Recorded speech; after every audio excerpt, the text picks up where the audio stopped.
Good morning, everybody. This is Dan Gardner from Trade Facilitators Incorporated, and I would like to welcome you to week 9 of our COVID-19 complimentary webinar series, this one being entitled Incoterms 2020 Rules.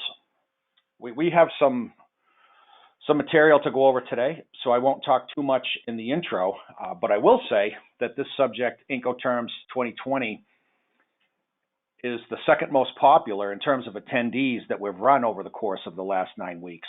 Also, the people that are online, because we can see some of their information, there's a diversity of attendees from exporters to importers, definitely a bunch of freight forwarders, banking people, insurance, and while flattering, I think that's indicative of just how pervasive Incoterms are.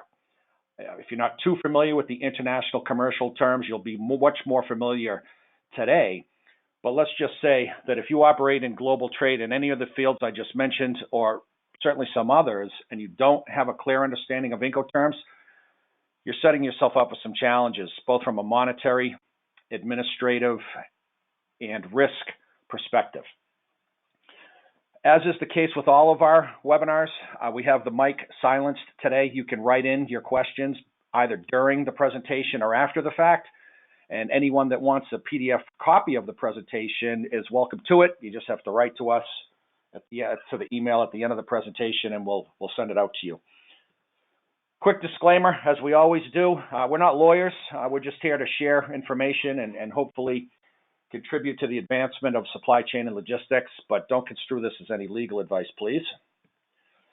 Our agenda is pretty basic stuff. We're going to define the international commercial terms. We'll talk for a minute about what Incoterms do and do not do. We'll talk about changes and updates to Incoterms 2020, because as you probably know, the updated Incoterms went into effect on Jan 1 of this year. And then we're going to go through each of the 11 Incoterms with some examples and visuals and really bring the story to life. Quick introduction to Trade Facilitators. That's me on the right-hand side, but we're a supply chain consulting and training firm located adjacent to the Los Angeles Long Beach Port Complex in PV, Palos Verdes, California. We do 3 things, essentially. We work with importers and exporters to design, implement, and measure integrated logistics programs from a transportation perspective, from a KPI perspective, financial, landed cost perspective, all that stuff. As licensed customs brokers, we provide advisory services for U.S. Customs and Border Protection and partner government agency trade compliance. We do a good amount of consulting to digital startups that are focused on logistics and supply chain. And then, of course,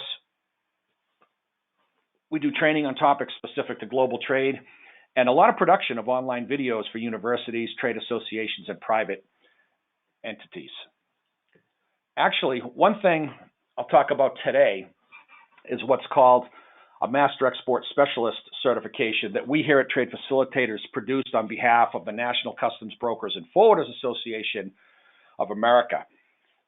I put it in today because we just finished updating the USMCA exports. We had a whole section on NAFTA, but updated that. So what we're talking about here, this is a 60-hour, that's why it's called a Master Export Specialist program. It's online, pre-recorded, fully narrated, and animated 10-module program that covers these subjects from integrated approach to exporting, international sales contracts, U.S. export compliance. That module alone is 5.5 hours long and deals with everything from Department of Commerce, BIS, to Directorate of Defense Trade Controls, export licensing, all of that stuff. 2 modules on the logistics of air and ocean exports, USMCA, export documentation. You can see that the list goes on here. And this is admittedly a biased opinion, but I can tell you factually, because I know this and did the research on it, there is nothing like this in the entire United States in terms of diversity of subjects, depth of study of those subjects, and the ease with which the program can be accessed online. So if you want more info, write to me here at this phone number, and could be the best investment you make all year. Okay, enough on Trade Facilitators and the many things that we do. Let's get down to work. And as we said, if you came in a little bit late, type your questions in because we have a lot of people online today, can't open the mic up. And if you want a copy of the presentation, just write to us to the email address at the end today, and we'll gladly send it out to you in PDF format. So you don't have to ask that question online. Someone's raising their hand here. Hold on a second.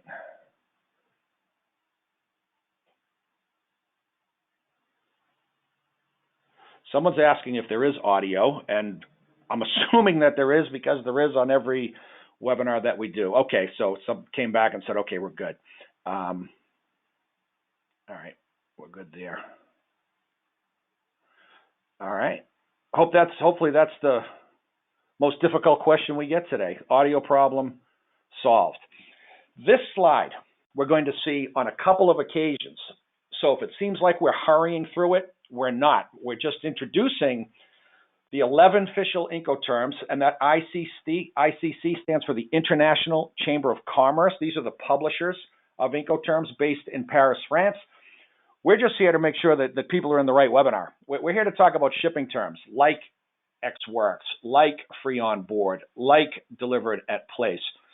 These are the most recent Incoterms because, as I mentioned previously, Incoterms get updated on the decade every 10 years, and the most recent version came out on Jan 1, 2020. Because we're going to see this slide a couple of times, just a couple of comments here today. The first thing is, Incoterms, while they addressed issues between a seller and a buyer, an exporter and an importer, if you will, to use synonymous terms, Incoterms are always viewed from the level of responsibility of the seller, the exporter. An exporter could be in the United States, selling to a company in the Philippines. An exporter could be in Singapore, selling to a company in Germany. These are universal terms that we're talking about here, not just limited to the United States. Again, Incoterms look at the level of responsibility from the seller's viewpoint. Clearly, both the seller and the buyer are going to have responsibilities, and we're going to talk about those in just a minute. But with that said, viewing Incoterms from the seller's delivery responsibility, you can view Incoterms as a progression of increased responsibility from the seller's perspective. Starting with Ex Works, which represents the minimum amount of responsibility to a seller, all the way over to DDP, which represents the maximum level of responsibility to the seller. We're going to go into each and every one of these, so don't worry just yet. But it's important to point out that this is about level of delivery responsibility from the viewpoint of the seller. The other thing we'll say in this slide, and you'll notice parenthetically, and we will study this momentarily, is that each Incoterm, which is expressed in its full name, as well as a three-letter, let's call it quasi-acronym, always makes reference parenthetically, every single one of them, to either a named port or place at either origin or destination. That is really important. If you're cutting a deal, you're an exporter selling to a company in England, and you're negotiating Incoterms, which they are negotiable, by the way, and you decide upon FOB, FOB isn't good enough. You have to answer the question, FOB where? Incoterms, to a very great extent, answer the question, where? Where what? We'll reveal in just 1 second. This is enough for now on this slide because we're going to see it again in a couple of different iterations. Just checking for any questions. I think we're good. All right. Let us continue on.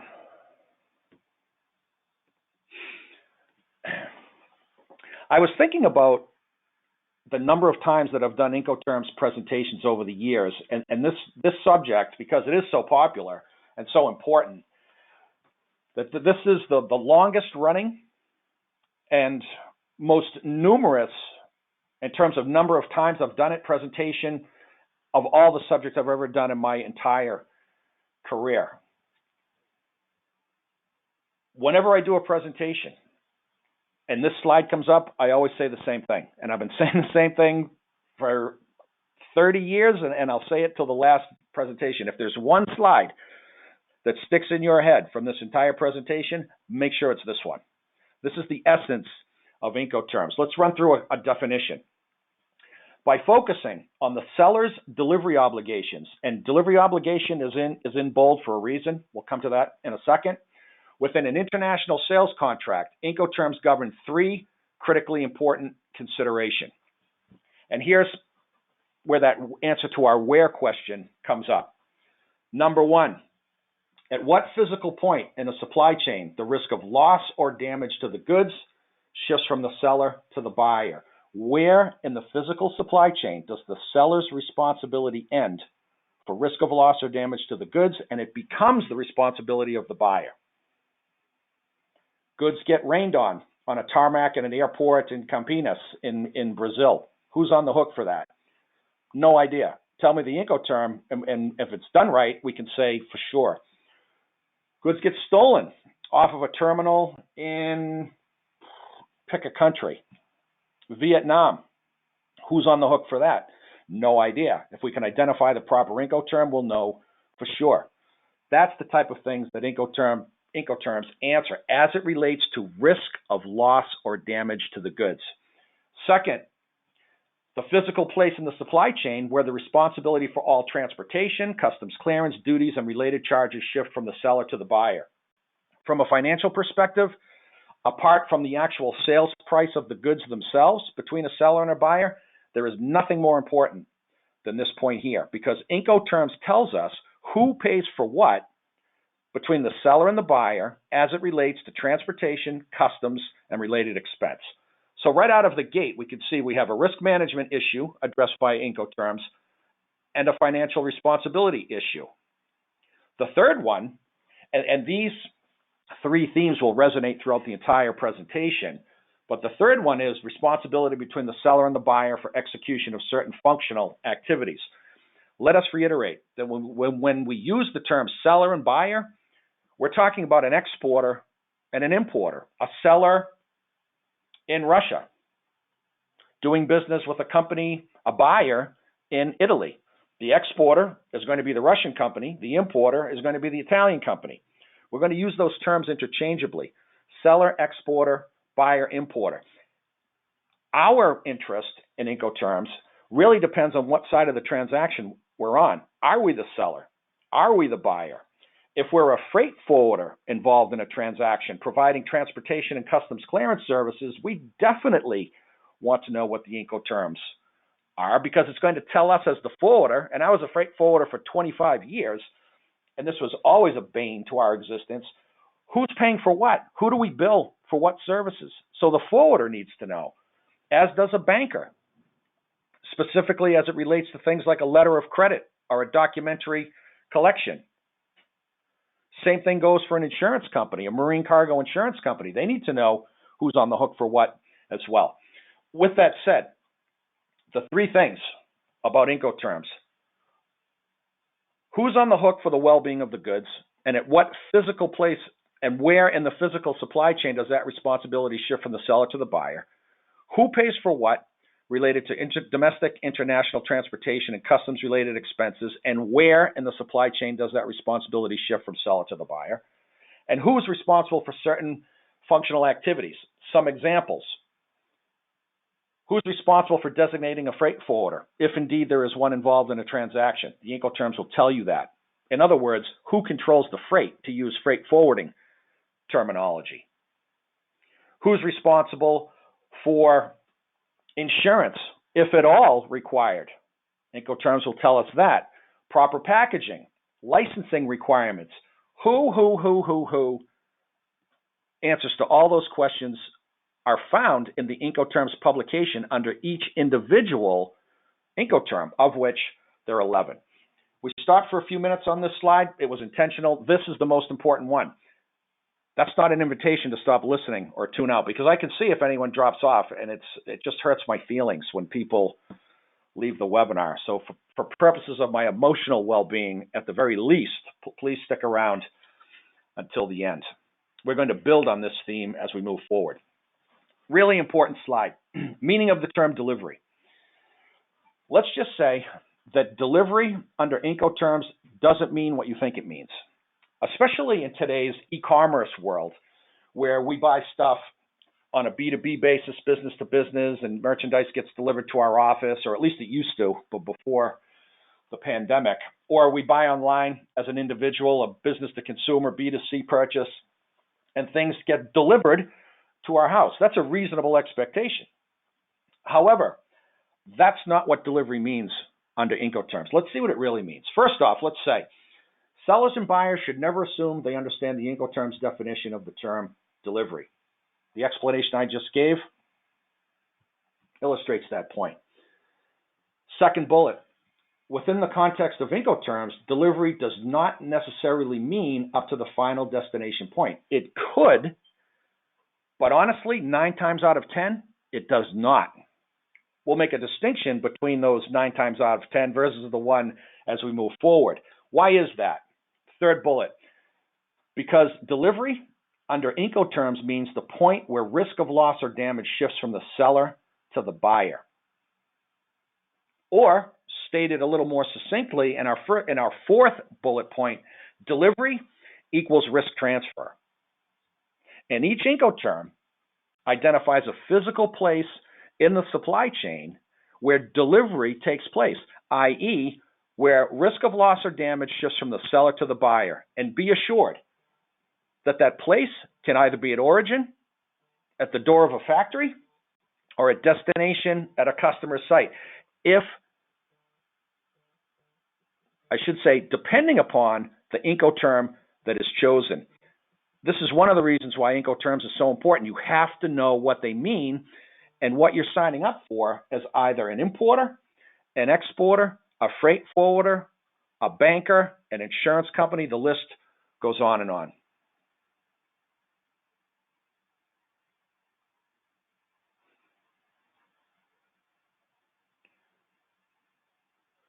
Somebody's writing in saying that they lost audio. I'm going to, because I haven't heard from anyone else, I'm going to assume that we still have audio.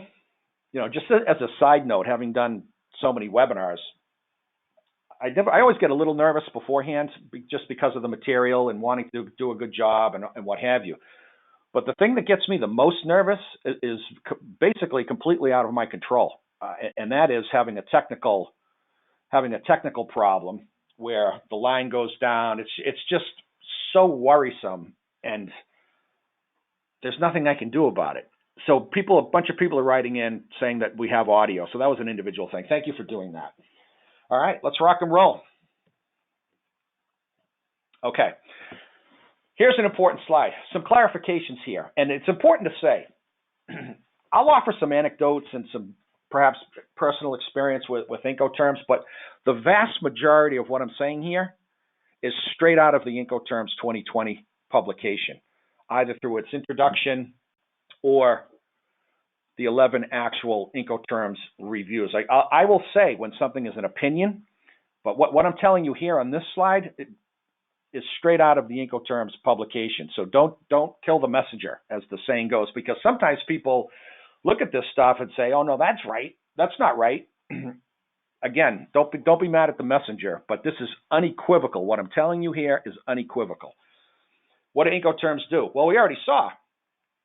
In a contract for sale between a seller and a buyer, and it is always, always highly recommended that among all the clauses you might negotiate with an overseas customer or vendor, that you include as one of those clauses the specific Incoterm. That's really important. Once that is done, Incoterms do 3 things.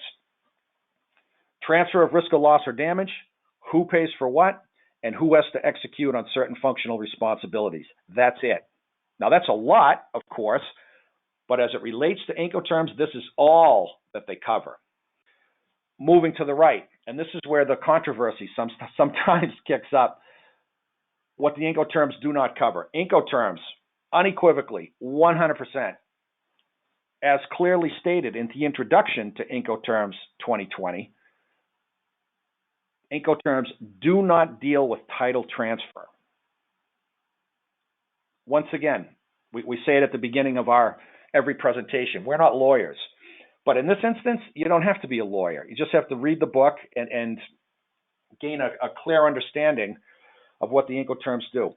There's a big legal difference between transfer of risk of responsibility for risk of loss or damage to the goods versus title transfer. And the Incoterms are explicit on this point, saying that title transfer has to be dealt with as a separate clause in a sales agreement.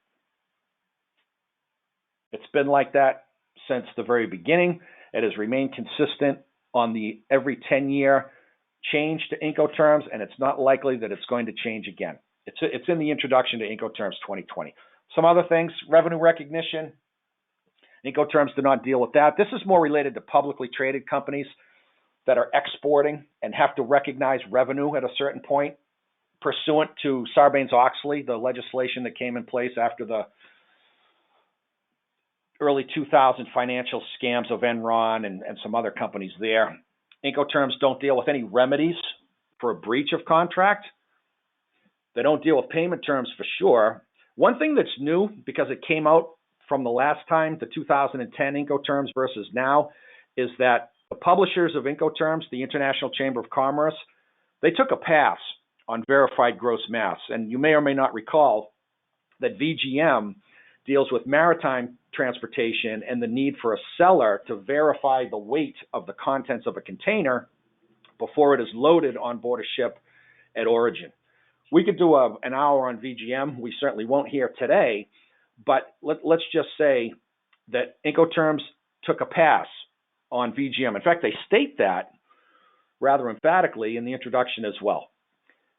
And then finally, a catch-all, any other non-delivery related clauses in a comprehensive sales contract. So what does that mean? If it doesn't have to do with one of these three things, Incoterms doesn't cover it. That's pretty important that we mention that. Okay. Let's start delving into our Incoterms. First off, Incoterms that cease to exist on the 1st of January 2020, delivered at terminal, DAT, as it's called.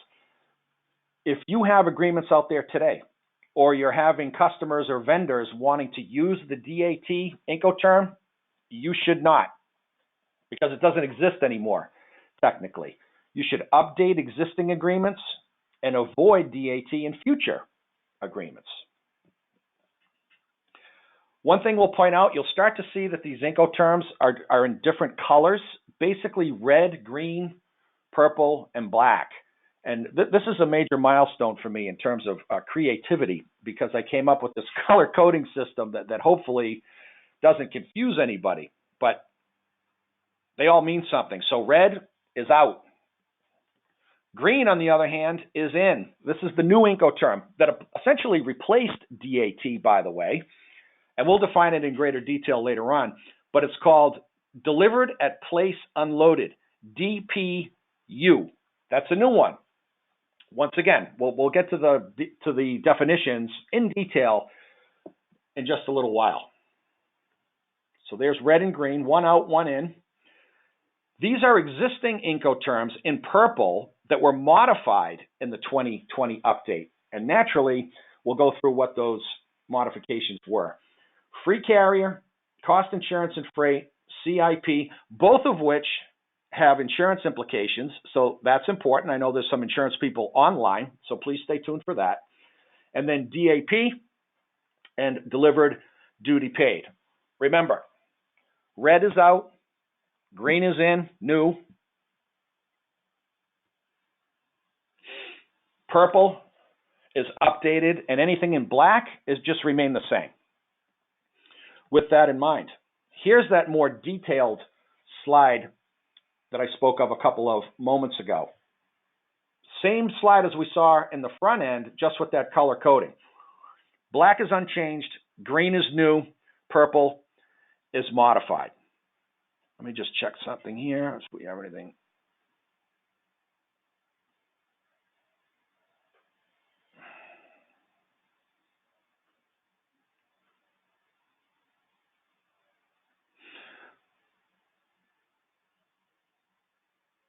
Okay, here's a good one. Would you please comment on sales recognition moment in connection to Incoterms? As we said, sales recognition is a big deal, especially for publicly traded companies, but private ones too. As it relates to public companies, they have to follow the rules. It's a regulatory requirement of the Sarbanes-Oxley Act. I think it was 2002 when WorldCom and Enron got busted for scamming and ill reporting of revenues and things of that nature. That's what this goes back to. The short answer is Incoterms do not deal with revenue recognition. That, if you think about it, that's more of a transfer of title issue, ownership of the goods, which Incoterms also do not deal with.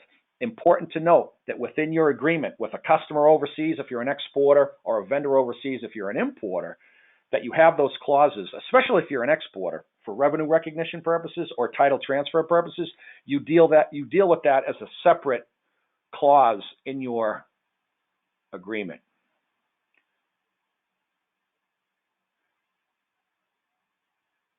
Here's another good one. We have some sharp people online today. It does not address revenue recognition. This is a different person, but continuing on with this theme, does it also not have an impact on accrual reporting when buying products and taking ownership? I think let's talk about an importer buying goods from overseas. I think, and I'm offering an opinion here, that the same idea around having an agreement with a vendor overseas about transfer of title is important as well, because obviously when you talk about accrual, you want to be able to, from an accounting perspective, accrue for an expense, in this case, the acquisition of merchandise that eventually finds its way onto an income statement in the form of cost of goods sold. I would say, because Incoterms don't deal with transfer of title, that an explicit clause also be included for your agreements with vendors from overseas, not just customers overseas for exports. Let's see what else we have here. Okay, I think that's it for now. All right. So let's dig a little bit deeper into this slide, because it really sets the stage for our subsequent conversations on each individual Incoterm. As we said, two very important things. A couple of important things, actually. Incoterms are viewed, although both the seller and the buyer have responsibilities, from the seller's delivery obligation perspective.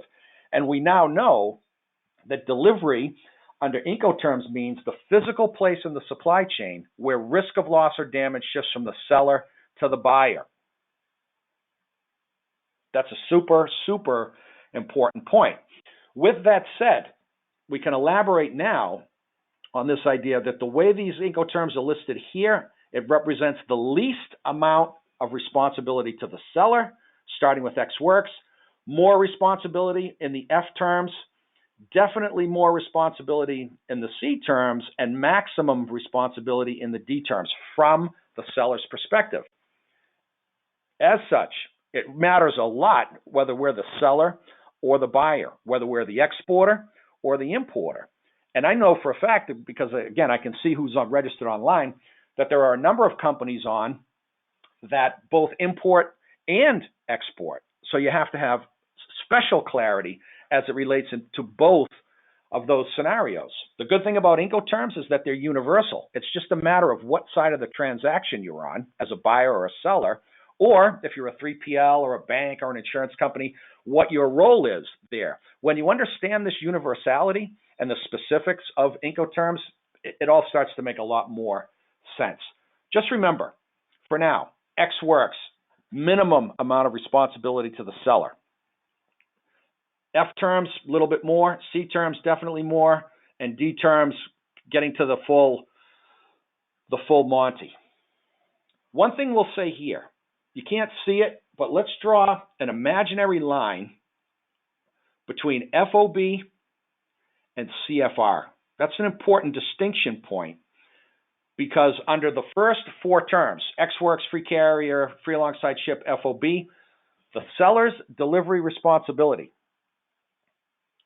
transfer of risk for loss of damage, and who pays for what, that's always going to be somewhere in origin.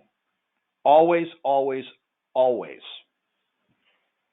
If you're seeing scenarios where that's not the case, technically, one of these four Incoterms is being misused or misinterpreted. Under the first four terms, the seller's responsibility is going to end somewhere at origin, at their factory door. at a freight forwarder's consolidation warehouse, at a port of loading. It depends. But for certain, the seller's responsibility is going to end somewhere at origin. When you get into the C terms, and for now, let's just say the C terms stands for confusing and contradictory. We'll explain why in just a little bit. But the seller's responsibility starts to increase rather dramatically, starting with the C terms and definitely into the D terms. We mentioned somewhat briefly that of equal importance to actually selecting or negotiating an Incoterm with a customer or a vendor overseas, to make the Incoterm complete, you have to make parenthetic reference to a named port or place at either origin or destination. How do we know which one it is? Port or place, origin or destination? The Incoterm is going to tell us. And this is very consistent with this idea of where the seller's delivery and transportation related responsibilities end. Without parenthetic reference to an Incoterm, it's rendered pretty much useless. If on its best day, confusing, if not completely useless. Let's run through a couple of examples. We'll give more as we proceed. Ex works, named place of delivery. Typically, that is at origin at the seller's factory or warehouse. Free carrier, named place of delivery at origin. It could be free carrier at a factory. It could be free carrier to a freight forwarder's warehouse outside of an airport. It could be free carrier to a port. It depends on what you negotiate. We'll get to that when we define FCA in greater detail. Free alongside ship, named port of shipment.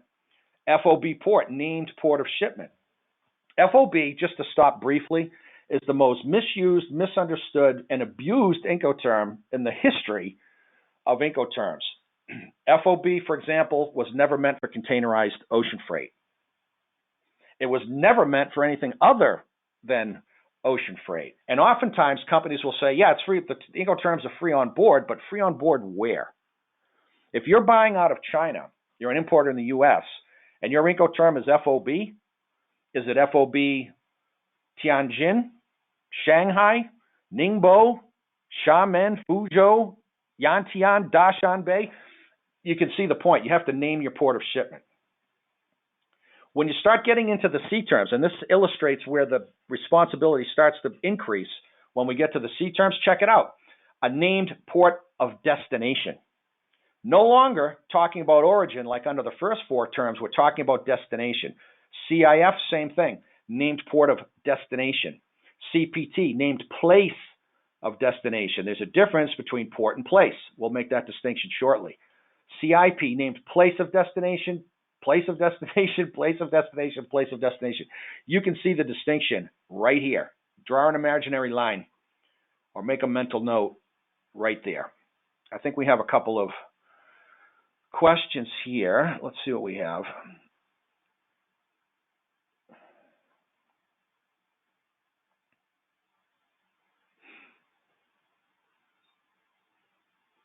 Hold on a second.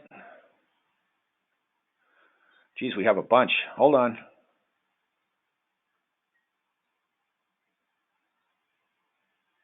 Hold everything here.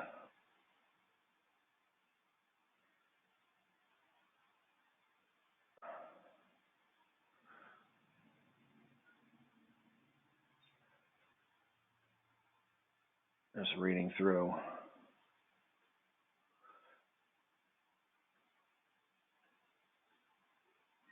All right. Based on your experience, how tough is it to set up Incoterms with a new seller of goods overseas? Do you think that there will be an algorithm to make that arrangement between seller and buyer?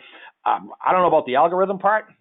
I think once an Incoterm is negotiated between a seller and a buyer, it can be baked into sales contracts or smart contracts, as they're called in the world of blockchain, to make sure that the Incoterm selected / negotiated is actually followed. But I think it's still very much a human thing where people have to negotiate the multiple terms of an agreement and make sure that Incoterms is one of them. Can the Incoterm and what it actually means be baked into an agreement? and reflected throughout a transaction when a bill of lading gets prepared, an airway bill, a customs entry, all that stuff? The answer to that is yes. But it starts with, I think, that most basic of human negotiations. That's an interesting question to ask. Let's continue on.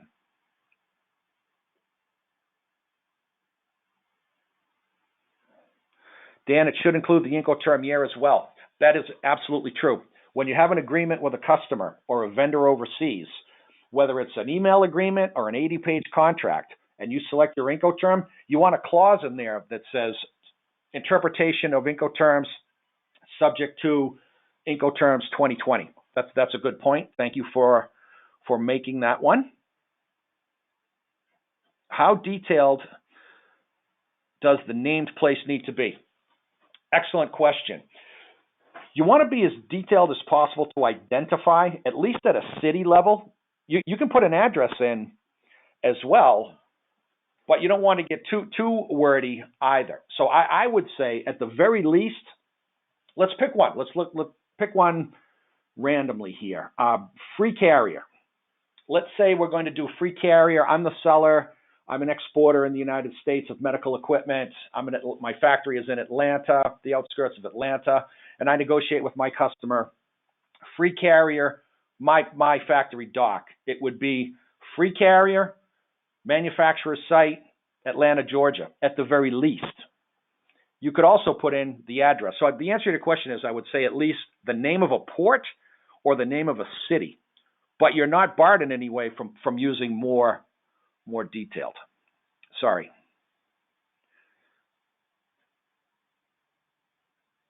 Oh, here's one. I opened up a can of worms here. When it comes to FOB, you said it was not meant for containerized ocean freight. What does that mean? Can you please explain?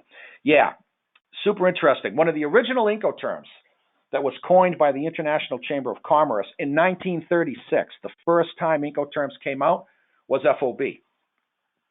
Bearing in mind that the ocean container didn't come into play until the 1970s for all intents and purposes, FOB was originally meant for bulk cargo, stuff that came in sacks or in cartons that were loaded into cargo nets and lifted on and off from ships.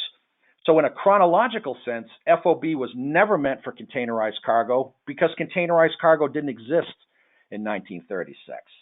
It was mostly commodity products that, again, were lifted in either sacks or cartons or giant crates on and off a vessel using a crane. As we'll see in a moment, the recognized Incoterm or the recommended Incoterm by the ICC for maritime containerized cargo, if you want to replicate what the essence of FOB is in terms of where responsibility for risk of loss switches hands and who pays for what switches hands, you want it to be FCA. And we'll see that in just a moment. Great question there.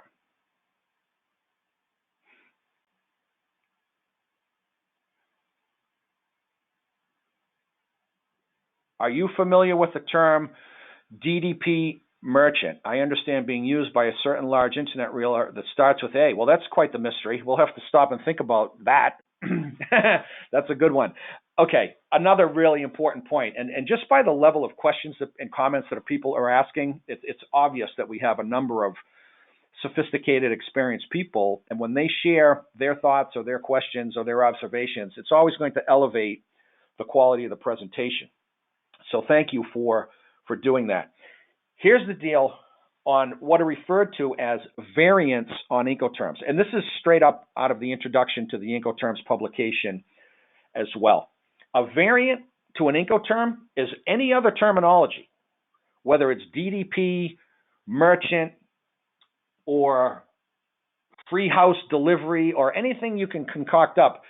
If it's anything anything other than what appears on this slide, it's called a variant on Incoterms. And while the ICC acknowledges that people are going to make up their own terms, franco domicilio in Latin America, that was always a favorite when I was working in Latin America, or free domicile. The ICC recognizes that people will do that, but they also state that variants on Incoterms, when it comes to interpreting the Incoterms should something go wrong, goods are lost, damage. There's a question about who's paying air freight when it was supposed to be ocean freight. Basically, the ICC says you're on your own. So they condone variance on Incoterms, but they don't provide any guidance on variance. So it's a very good idea to limit terminology, whether it's a company that starts with the letter A or not. Limit your terminology to what's on this slide, the official Incoterms. Really good question there. Let's see here. Do people choose certain Incoterms based on cost? If you think about it, a cost is going to be incurred regardless of the Incoterm, meaning that somebody somewhere is going to have to pay for transportation, customs clearance, etc. An Incoterm can be chosen based on a company's desire to not be involved in cost, or conversely, a company's desire to want to control the freight and as such be responsible for costs. I'll offer a couple of opinions here.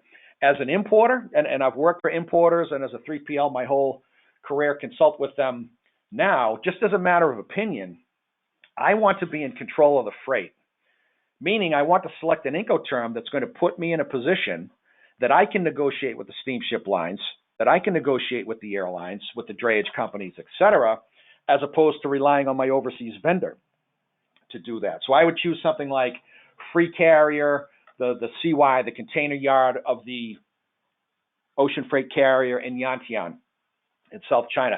That puts the onus on me as the buyer to be responsible for hiring a freight forwarder, negotiating the rates, etc. That's just a business policy. Conversely, let's go back to DDP without the merchant part. I could also buy or sell on a DDP. Let's change it to exports. I could sell on a DDP basis, which puts me in control of the freight and the responsibility for negotiating freight rates and contracting with forwarders and carriers, etc. But it's also going to impact my accounts payable because I'm the one incurring the bill. Not to mention the cost for customs clearance at destination, customs duties, etc., which is also the responsibility of the seller under DDP. So the question, do people choose certain Incoterms based on cost? I think the short answer would be yes. But to elaborate on that point, it's who do we want to put on the hook for incurring those costs? Because somebody somewhere has to pay, and it's either going to be the seller or the buyer. Let's see what else we have here. REX works. Please clarify impact of routed transactions for AES, EEI. My goodness, you guys are really on the ball today. Remind me to never do Incoterms again because these questions are getting increasingly difficult. I feel like I'm sitting down to present a doctoral dissertation. This is really, really good. And I won't say who asked this question, but I can pretty much guess the industry just by virtue of what the question is. Check this out. REX works Incoterms. Please clarify impact of routed transactions for AES, EEI filing. That's the Automated Export System, Electronic Export Information Filings, also known as the AES filing. EXWorks equals routed. Our policy has always been to avoid EXWorks in preference of FCA because it allows a shipper, exporter, better legal authority to self-file EEI filings instead of outsourcing to foreign customers' agents. 100% correct, and in my opinion, 100% the right policy. As we'll see in a moment when we talk about the individual Incoterms, EXWorks technically was never meant for international trade because all the seller has to do, regardless of where that seller is make the freight available on their dock. They don't even have to load the goods onto a truck. And technically, they don't have to engage in export customs clearance, whether it's an AES filing from the United States or an export going through China customs in China. This is why EXW, from a routed transaction perspective, is problematic. So yes, we're getting deep into this, especially as it relates to defense-related items, licensable items, be it through BIS or the Directorate of Defense Trade Controls, etc. What you're saying here and what you're doing as a policy is 100%, in my opinion, correct. Sophisticated stuff here. What else? Regarding the specificity of the named place, understand ideally the more specific the better. However, in large multinational businesses who deal with multiple vendors, with multiple facilities, a more generic nameplate is often used.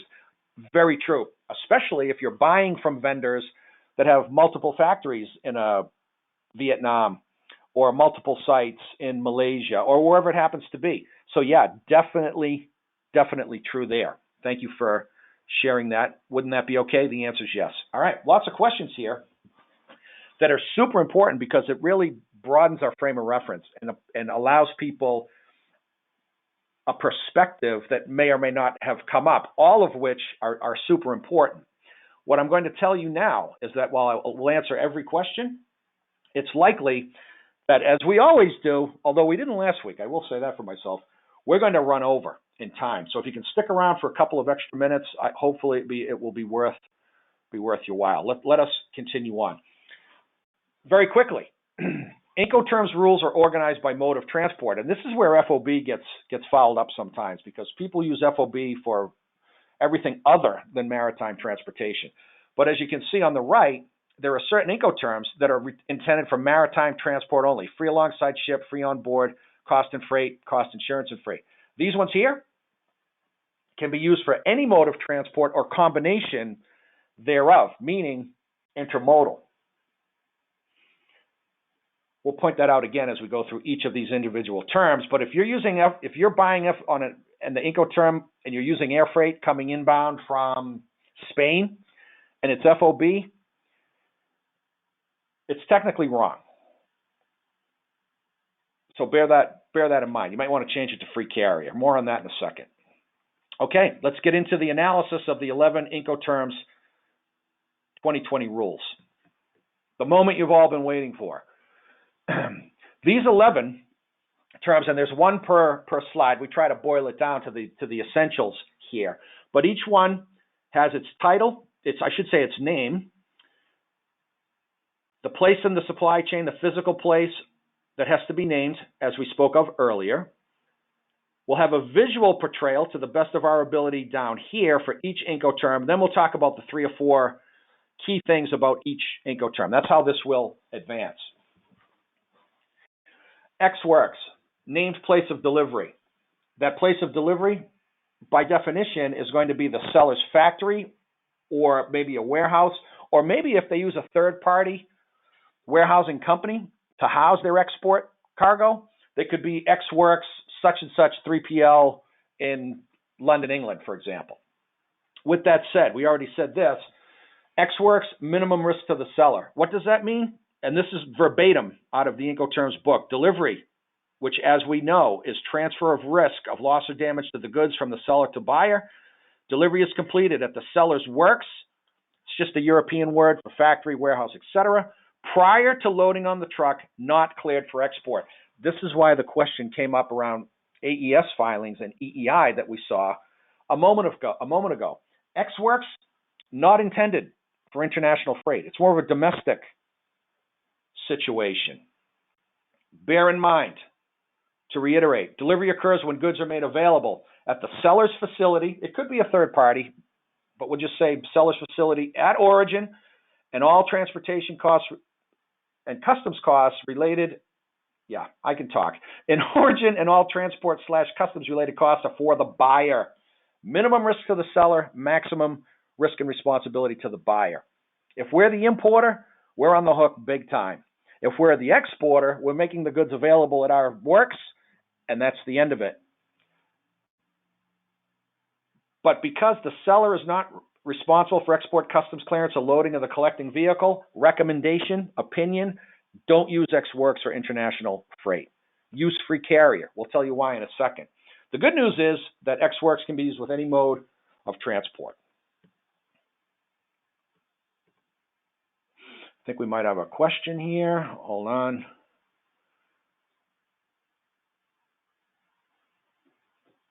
Can you please share when you discuss DDP to highlight the additional responsibilities, especially when it comes to challenges surrounding the customs clearance when the seller is not a registered company at destination? I shall. That's a very good point. Sit tight on that one, please. Okay. Free carrier. Named place of delivery that place of delivery, just like X works, and all three of the F terms is going to be somewhere at origin, for certain. Under free carrier, the big question becomes, what's the definition of a carrier? Now, we won't get into the legality around that, but we have to ask ourselves some what should be rhetorical questions. Is the trucker that comes to pick up goods at our factory, if we're the exporter, are they a carrier? Most definitely. Is a freight forwarder a carrier? Well, if they're licensed through IATA for air freight and have an NVOCC license or an ocean transport intermediary license for ocean freight, the answer to that is yes as well.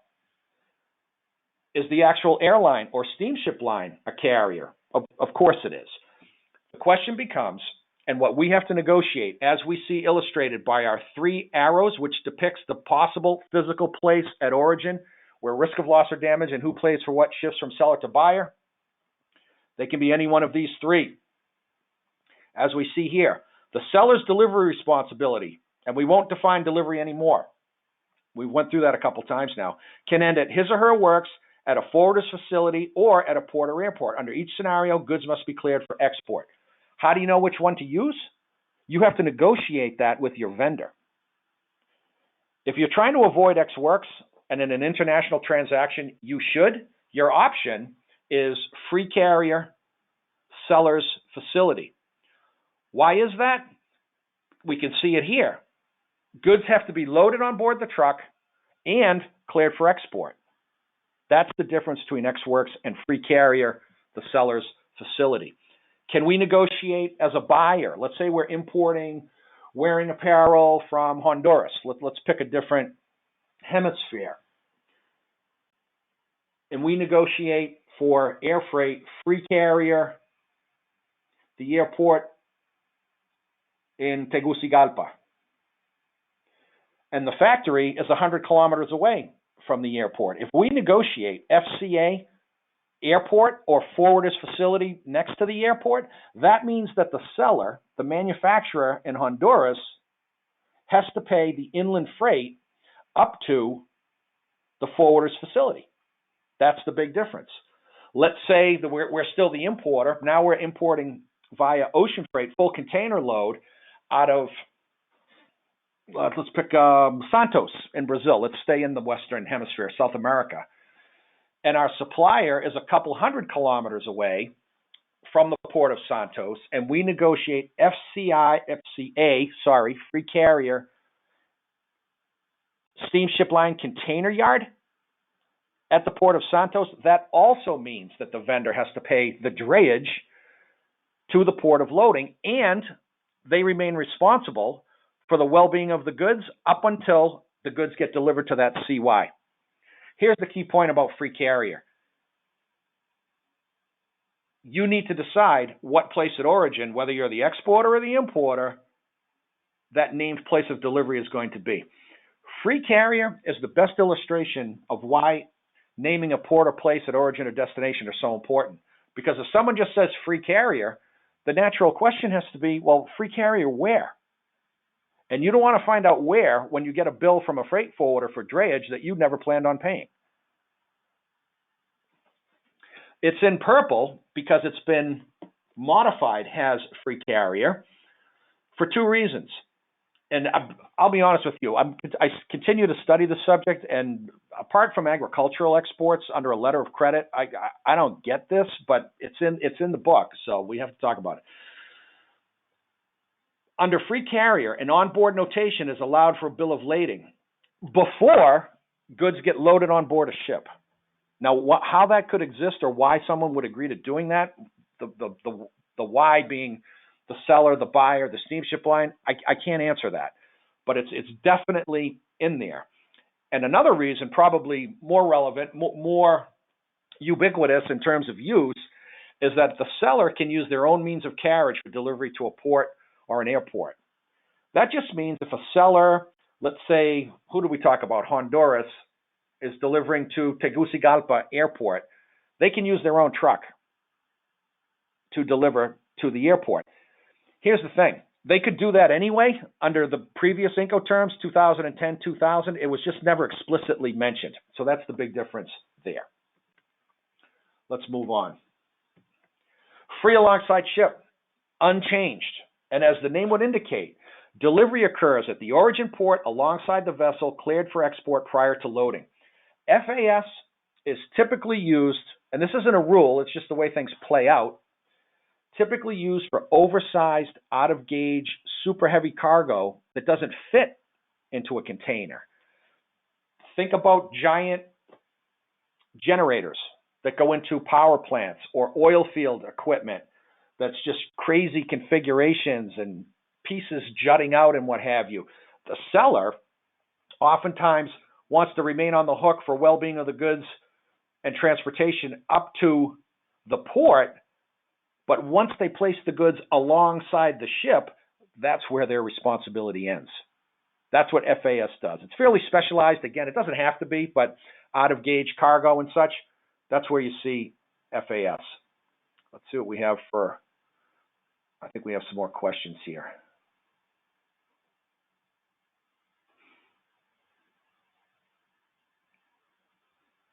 Hold on a second. What happens if you could have the carriers use multiple ports like LA or Long Beach and you won't know right away? Yeah, this is especially true when you're dealing with carrier alliances. So LA, Long Beach, you might have one that calls on a terminal in LA where another member of the alliance might be at a terminal at LA, but a different terminal, or it could be Long Beach. That can be a little problematic. So I think if you make that type of statement in your agreement without mentioning the term, you can't mention a terminal because you wouldn't know. You should be okay there.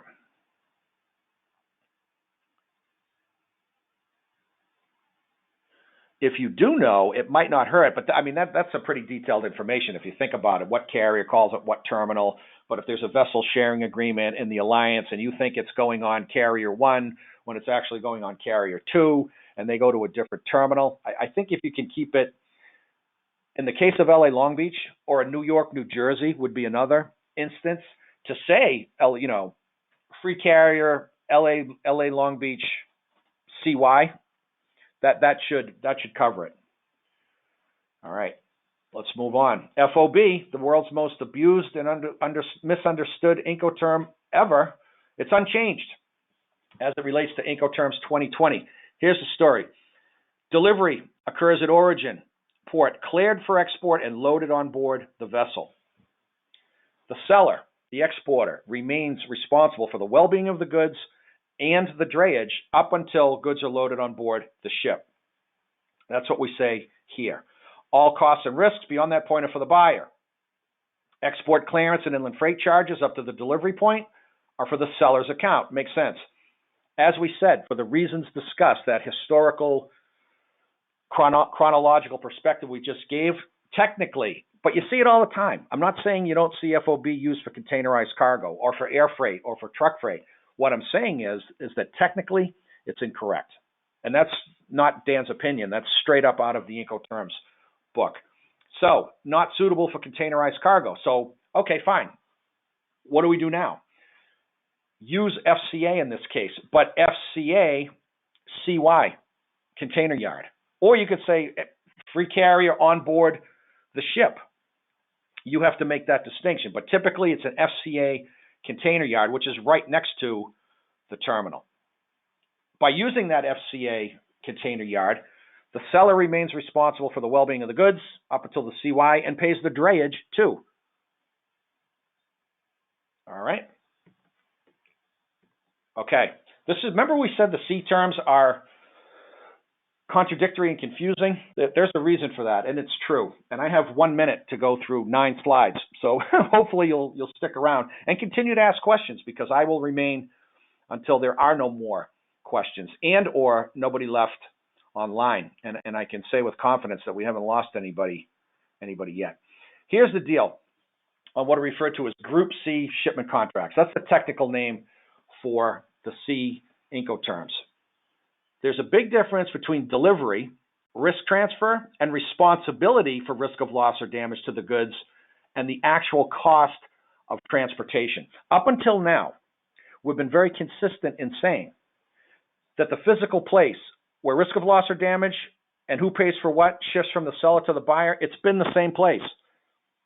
Free carrier, the forwarder's warehouse. FOB, Shanghai. Here's the trouble, or the confusion. I wouldn't say it's trouble, but confusing. Under all four of the C terms, the seller is definitely responsible for paying transportation up to a named port or place at destination, the transportation expense. However, delivery, i.e. transfer of risk of loss or damage to the goods from the seller to the buyer, happens at origin. I know it's contradictory. I know it's counterintuitive. I also know it's straight up out of the Incoterms book.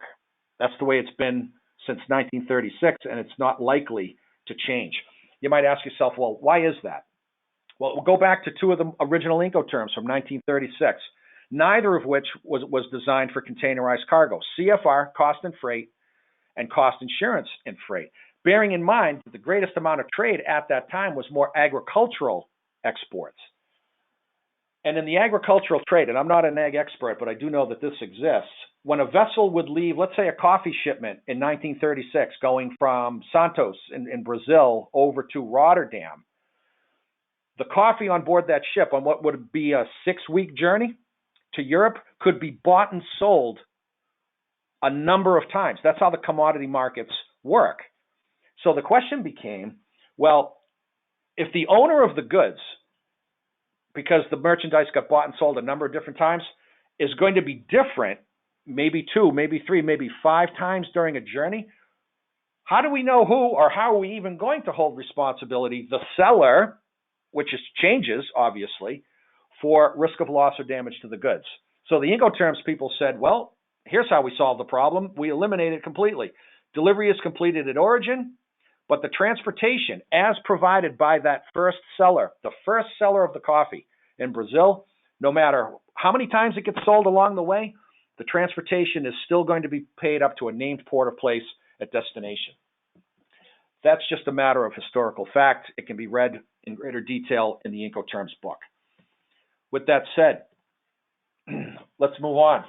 We'll do CFR and CIF, named port of destination. This is that big distinction we spoke of a while back.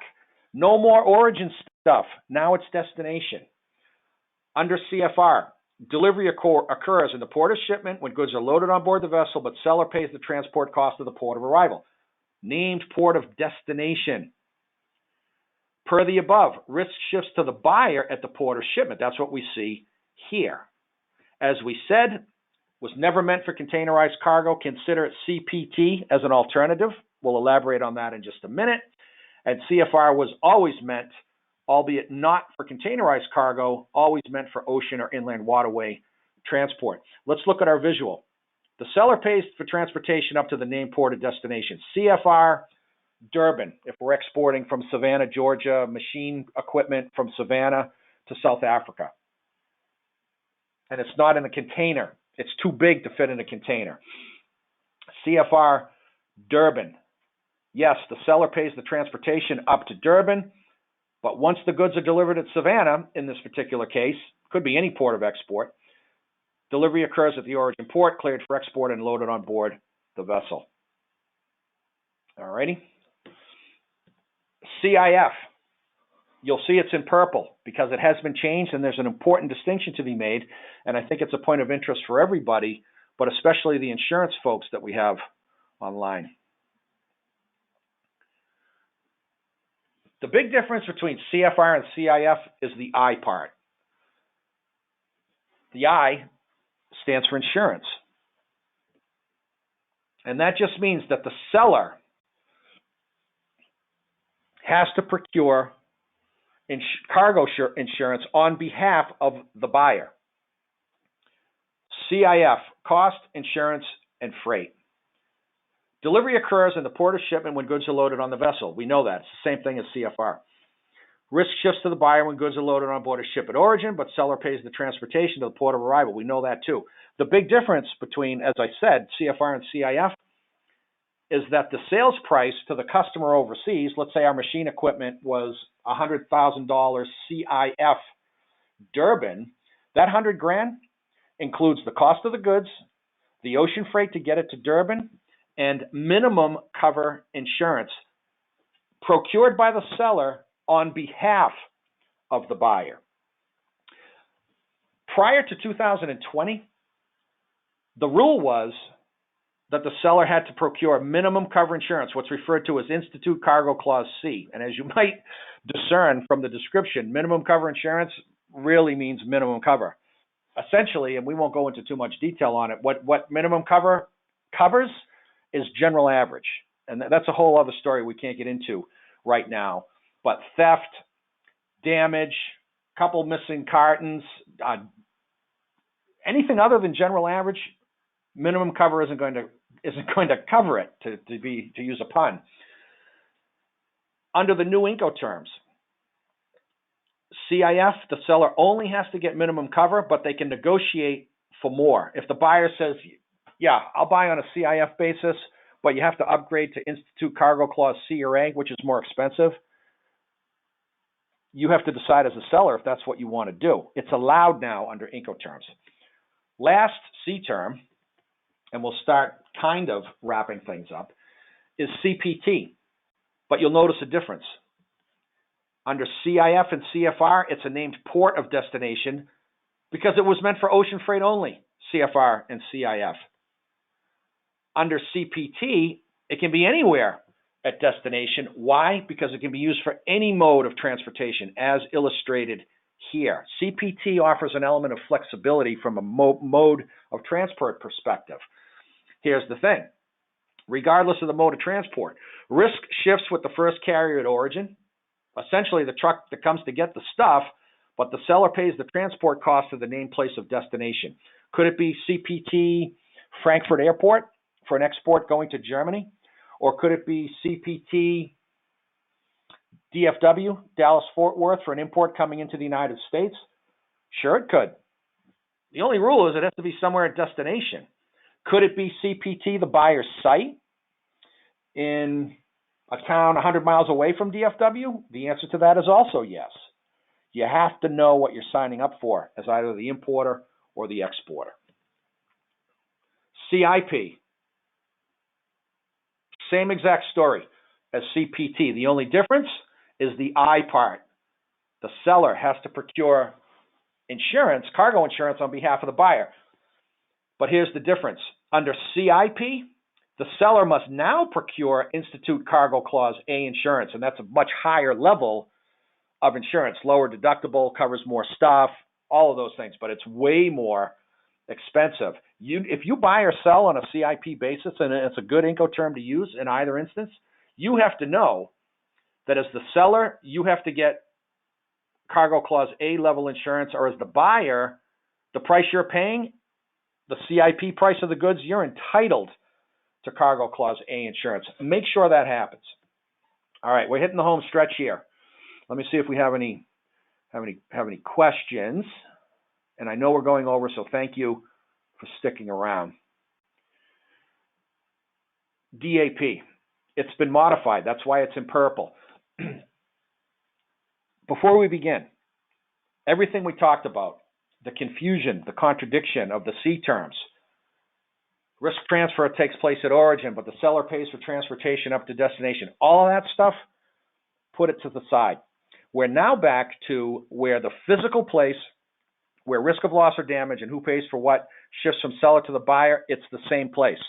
And under the D terms, it's always, always, always going to be at destination. The first one, as we note parenthetically, is DAP, delivered at place, named place of destination. The seller delivers goods when they're made available to the buyer at the named place and destination, not unloaded from the delivering vehicle, and seller must pay all transport costs to that delivery point. DAP or DPU do not include customs clearance duties or taxes.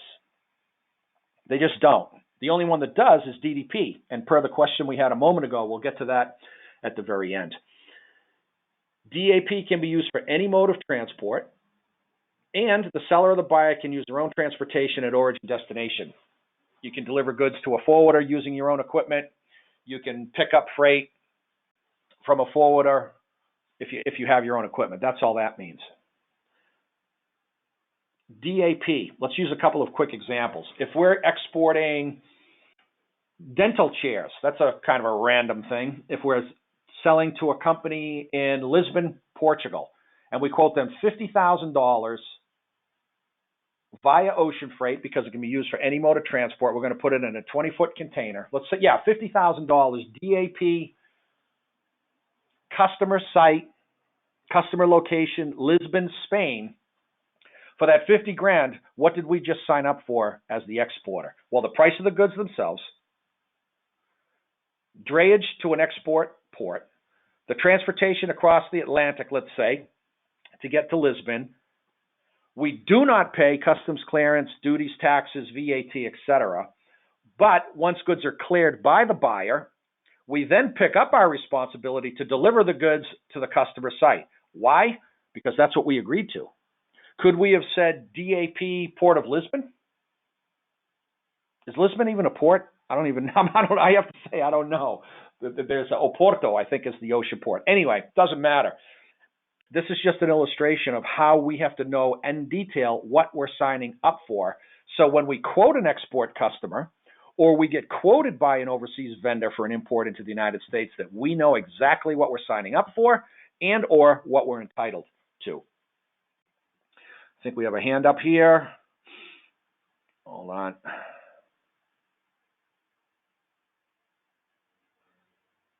Read about Incoterms CNI. Is it new or does it replace an existing one? I have to admit that I have never heard of a term CNI.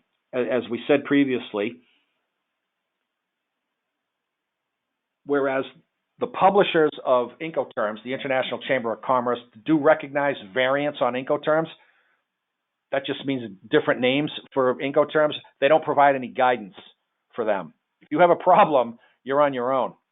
So the recommendation is stick to the 11 Incoterms in the official Incoterms universe. I have never, I would ask, what does CNI stand for? What else do we have? Hello, will there be a way to get a copy of this PowerPoint? The answer to that is always yes. Just write to us at the end. We'll put up an email address. So that's it for now. Yeah, that's that for DAP. 2 more to go. Stick around. We're running over, but we had such great questions and great dialogue. I think it's well worth the investment. So stick around. We're almost done. 2 more slides. Here's the new one. DPU, delivered at place unloaded, named place of destination. It's very similar, almost identical to DAP, but the big distinction is, you see it in our second bullet, I should say, yeah, hash mark here, is offloaded. This Incoterm replaces DAT. Remember, DAT was in red. Red is out, green is in. DPU is in. Delivery is complete when the goods are placed at the disposal of the buyer at a named place of destination, super important, offloaded, whether it's a truck delivering to a site in Lisbon or any other scenario. It has to be offloaded, and the seller pays transport costs to this place, but it doesn't include clearance or duties. Here's the thing. DPU is the only Incoterms rule that puts onus for offloading on the seller. You have to know that. As illustrated visually here, offloaded.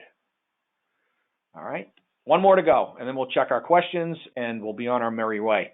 DDP, the full Monty. Under DDP, the seller and the price that they quote to their customer overseas, as well as responsibility for risk of loss or damage to the goods, includes everything.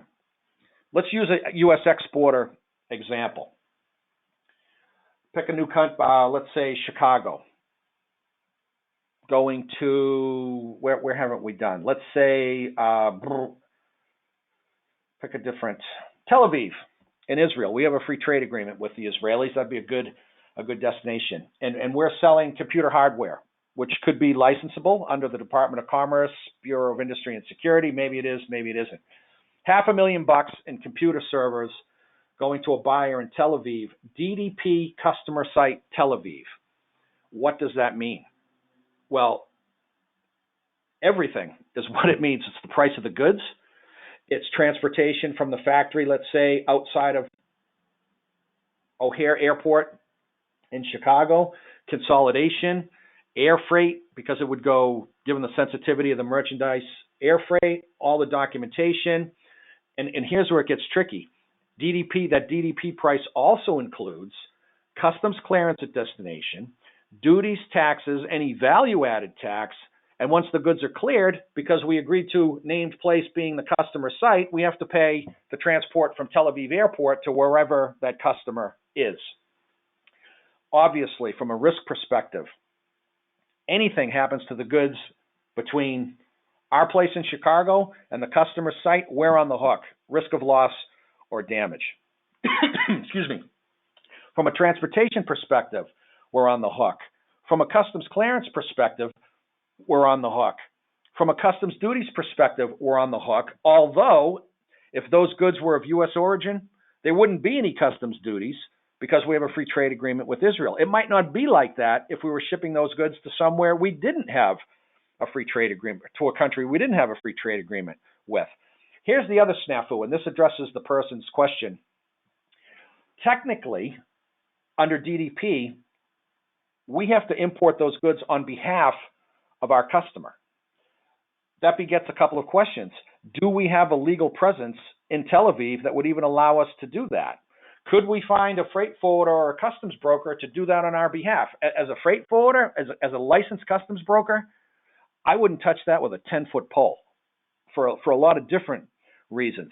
So there are risk considerations, there are cost considerations, and there are administrative considerations as it relates to essentially being the importer of record in the country of destination. In our example, it was Tel Aviv. It could be anywhere.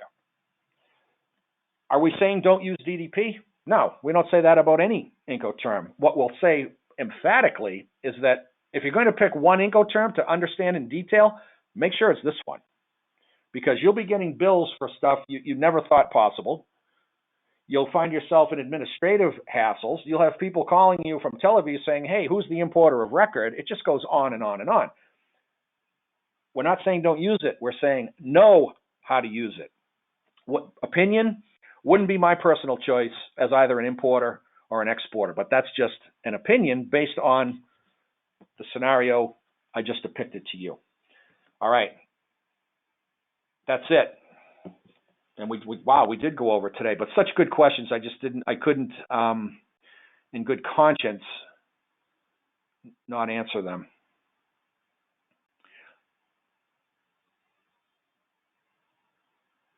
Okay.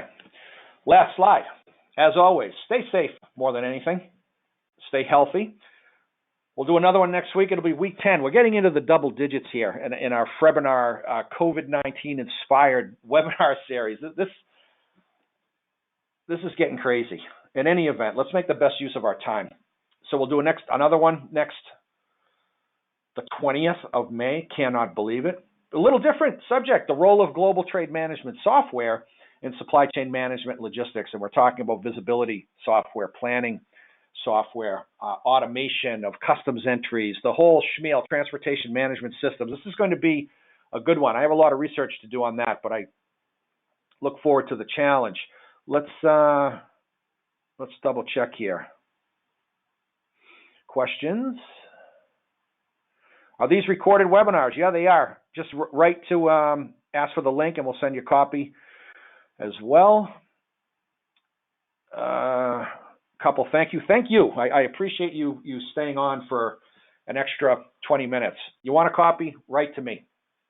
You want to talk about that Master Export Specialist program? Write or call. If you want to talk about anything related to global trade and how trade facilitators might assist you in those endeavors, definitely give us a call.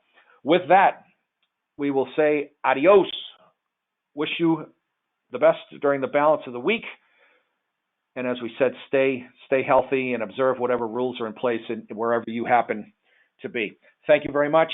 Have a great balance of the week.